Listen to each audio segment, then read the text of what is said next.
Bonjour à tous, cette vidéo elle est faite dans le cadre de la masterclass du Sony A7R5 puisque c'est la première information de cette vidéo. Il y a maintenant une masterclass adaptée au Sony A7R5. Alors je ne l'ai pas refaite à 100% puisqu'il faut savoir que le boîtier du Sony A7 IV et le boîtier du Sony A7R5, à part le type d'écran, c'est 100% les mêmes. Aucune différence et les menus sont à 99% les mêmes. Donc il y a quelques nouveautés sur le Sony A7R5 mais tout le reste est strictement identique. Donc j'ai repris la masterclass du Sony A7 IV. Vous avez une nouvelle introduction qui vous parle de toutes les nouveautés introduites par le Sony A7R5 et tous les trucs qu'il faut savoir. J'ai créé un fichier de configuration adapté au Sony A7R5 que vous allez pouvoir télécharger et vous avez aussi une vidéo qui vous donne toutes les nouveautés introduites par le Sony A7R5 qui sont détaillées. Donc c'est une masterclass qui couvre à 100% le Sony A7R5.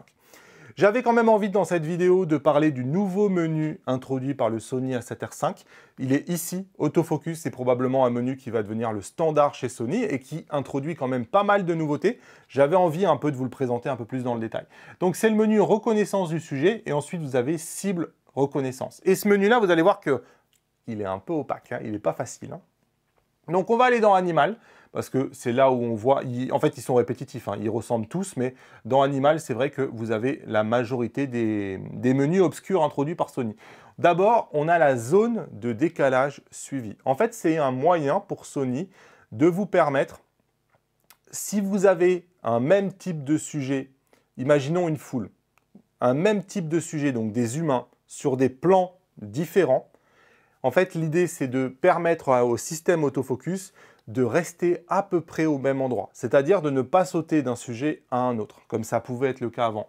Donc ici, dans la zone de décalage de suivi, vous allez avoir la possibilité d'allonger cette zone ou au contraire de la rétrécir. Ça peut permettre, quand vous essayez d'isoler un sujet au travers d'autres sujets qui sont du même type, d'éviter que l'autofocus puisse passer d'un sujet à un autre. Donc vous avez maintenant accès à cette zone et ça je trouve que c'est plutôt vraiment sympa parce que ça va lui éviter de chercher un autre sujet dans une zone qui serait plus éloignée ou au contraire plus proche. Donc ça peut être sympa aussi. On a ensuite le niveau de constance du suivi. Alors là c'est assez clair, hein, c'est-à-dire que vous mettez votre autofocus à un endroit, vous êtes en train de suivre votre sujet, mais il peut arriver que votre sujet par exemple il passe devant un poteau et votre collimateur à un moment donné va être devant le poteau. La question c'est: est-ce que votre collimateur, finalement, il attend, parce qu'il est verrouillé sur votre sujet, il attend que le sujet il ressorte derrière le poteau? Ou est-ce que vous voulez tout de suite que votre collimateur fasse la mise au point sur ce qui se trouve derrière le collimateur, en l'occurrence le poteau? Donc ici, le niveau de constance du suivi, moi j'aurais tendance à toujours le laisser surverrouiller parce que quand je veux changer de sujet, généralement j'enlève mon doigt de l'obturateur, je change de sujet et je remets mon doigt dans l'obturateur. Mais quand j'ai verrouillé un sujet, je n'ai pas envie qu'il change de sujet automatiquement. Donc moi, je le laisse généralement surverrouiller. L'autre truc qu'on a, c'est la sensibilité de reconnaissance. Ça aussi, c'est nouveau. La sensibilité de reconnaissance, ça veut dire, en fait, l'idée, c'est d'éviter les faux positifs. Vous savez, quand avant, il arrive que l'appareil voit des visages, par exemple là où il y a une poubelle ou dans des branchages. C'est ce qu'on appelle des faux positifs. L'idée, c'est, j'imagine qu'il y a un algorithme qui se dit « ça, c'est un visage, j'en suis sûr à 100%. » Ou « ça, c'est un visage, mais j'en suis sûr qu'à 60%. » Là, je reconnais un visage, mais je suis plutôt à 30%. L'idée, c'est de se dire à quel moment on l'autorise à reconnaître un visage. Si vous vous mettez au niveau standard de reconnaissance, peut-être qu'il va reconnaître un visage que s'il est sûr à 50%. Si vous vous mettez en élevé, c'est-à-dire qu'il va reconnaître un visage uniquement s'il est sûr à 100%. Donc, vous allez diminuer énormément les faux positifs.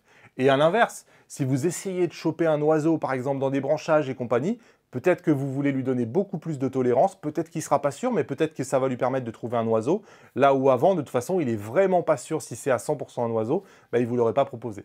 Donc en fait, vous allez maintenant pouvoir jongler et affiner à quel point, à quel moment il vous propose de reconnaître un sujet ou non.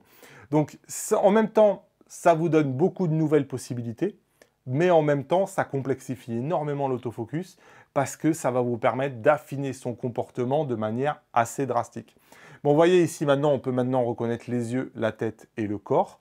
On a la possibilité d'avoir les animaux et les oiseaux qui sont maintenant groupés ensemble, donc ça c'est vraiment sympa. Le seul truc bizarre, c'est que pour les humains, on a uniquement la zone de décalage suivi. Pour les humains, on n'a pas la possibilité de modifier la reconnaissance ou non. On n'a pas la possibilité de modifier aussi le niveau de suivi. Est-ce que c'est verrouillé ou est-ce que c'est non verrouillé? peut-être que ça arrivera dans une mise à jour, mais je voulais juste détailler ces 3 paramètres-là qui vont arriver probablement et qui sont quand même vraiment obscurs. Voilà, la masterclass du Sony A7R V, c'est sur masterclass-sony.com. Je vous retrouve là-bas. Salut!